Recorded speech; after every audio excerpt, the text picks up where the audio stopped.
અને પાર્ટીનું નિર્માણ થયા પછી જ્યારે દેશની અંદર બહુજન સમાજમાં એક જાગૃતિ આવી, બાબા સાહેબે જે વોટનો અધિકાર આપેલો હતો એ વોટના અધિકારથી એક જાગૃતિ પેદા થઈ. સાહેબે હમણાં કહ્યું, ડૉક્ટર સાહેબે, કે વોટ હમારા રાજ તુમારા નહીં ચલેગા નહીં ચલેગા. તો વોટના અધિકારથી જે જાગૃતિ આવી, તો જે કોંગ્રેસ હતી એ કોંગ્રેસે યુપીએ બનાવી, યુનિયન પબ્લિક એલાયન્સ. બીજેપીએ એનડીએ બનાવી, નેશનલ ડેમોક્રેટિક એલાયન્સ. આ બનાવવા પાછળનું કારણ શું? કેમ કોંગ્રેસ નથી? કેમ બીજેપી એનડીએ બની ગઈ? તો આની પાછળનું મુખ્ય કારણ એ હતું કે સમાજમાં બામસેફ અને એના જે ઓફશૂટ વિંગ છે એના કારણે ભારતમાં જે જનજાગરણ પેદા થયું અને લોકોને ખબર પડવા માંડી, જે બહુજન સમાજ જે હતો એ સમાજને જ્યારે ખબર પડવા માંડી કે વોટ અમારો છે, અમને અધિકાર આપ્યો છે, અમારા બાપે અધિકાર આપ્યો છે, એ અધિકારથી અમે જે સત્તામાં બેસી શકીએ એની જગ્યાએ અમે અત્યાર સુધી બીજાને બેસાડતા હતા.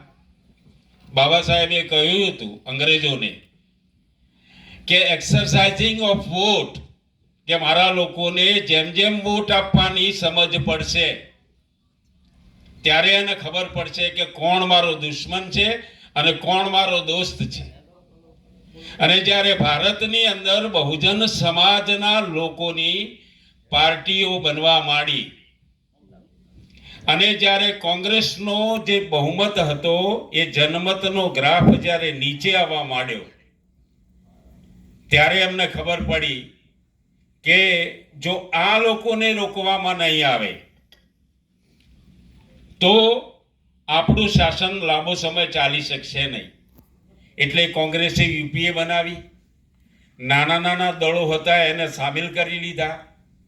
સામેલ તો કરી લીધા, પણ માની લો કે આ સંસદ બેઠેલી છે તો સંસદમાં એનો એક જ નમૂનો બોલે છે, હાથમાં લે છે સંવિધાન અને એકલો જ બોલે છે વોટ ચોર મોદી.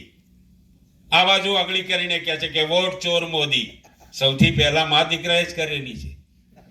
2004 થી ચાલુ કરીને 2009 સુધી 14 સુધી વોટ ચોરી તો સૌથી પહેલા એમણે કરેલી છે. હવે એની સાથે ગયેલા લોકો, જે પાર્ટીઓ નાની નાની છે, એને તો કોઈ બોલવાનો અધિકાર જ નથી.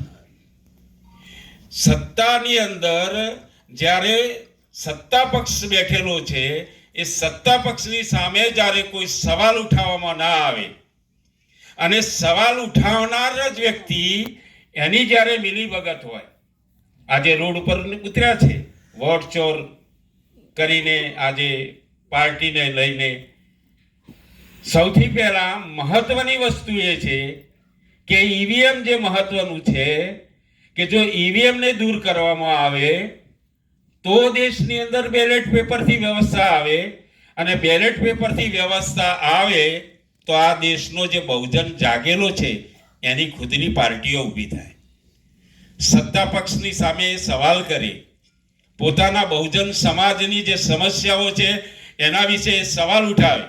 અહીં તો સવાલ ઉઠાવવા વાળું જ કોઈ નથી. એક બાપના બે દીકરા છે.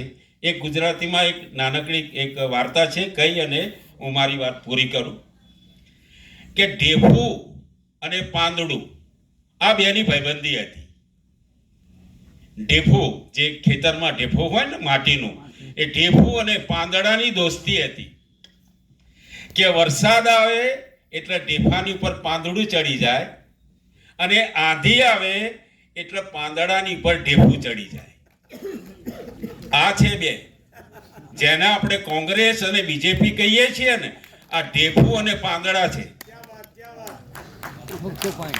જ્યારે વરસાદ આવે ત્યારે પેલો પાંદડું પેલાની ઉપર આવી જાય એટલે વરસાદ નામની કોઈ સમસ્યા આવે ત્યારે પાંદડું પર ચડી જાય અને જ્યારે આંધી જેવી કોઈ વ્યવસ્થા કે એવી સમસ્યા આવે એટલે ઢેફું પાંદડાની ઉપર ચડી જાય છે.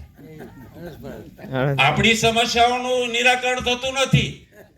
માટે બાબા સાહેબે કહેલું હતું कि जो कौम अपने कार्यों की निरंतर समीक्षा नहीं करता वो कौम सामूहिक आत्महत्या करती है. हम लोग अपने कार्यों की निरंतर समीक्षा नहीं करते. ये एक ही संगठन है जो अपने कार्यों की निरंतर समीक्षा करता है. राज्य अधिवेशन लगाते हैं और कार्यक्रम ऐसे कार्यक्रम लगाते हैं, राष्ट्रीय अधिवेशन लगाते हैं, 5-5 दिन के कैडर लिए जाते हैं. यही एक संगठन है जो अपने कार्यों की निरंतर समीक्षा करता है. हम समाज से यही कहना चाहते हैं कि क्या पेट भरने के लिए ही जीना कहते हैं? सिर्फ हम अपने ही परिवार का पोषण ही करेंगे जब तक एक कलेक्टिव सोच समाज में पैदा नहीं होगी तब तक हम यूं ही समस्याओं से घिरे रहेंगे. और जब तक समस्याओं से घिरे रहेंगे दुश्मन अपनी समस्याएं दिन ब दिन लादता जाएगा.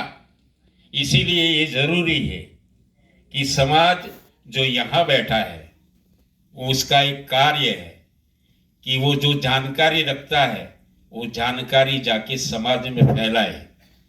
समाज को सही जानकारी दी जाएगी तो मेश्राम साहब कहते हैं कि अगर पत्थर पर ऐसे एक एक बूंद भी गिरेगी तो वहां पर निशान होगा. आज नहीं तो कल समाज जागेगा. समाज का जागना बहुत जरूरी है. धन्यवाद. जय मूल निवासी साथियों. धन्यवाद मान्यवर रमणભાઈ પરમાર સાહેબ. હવે આપણે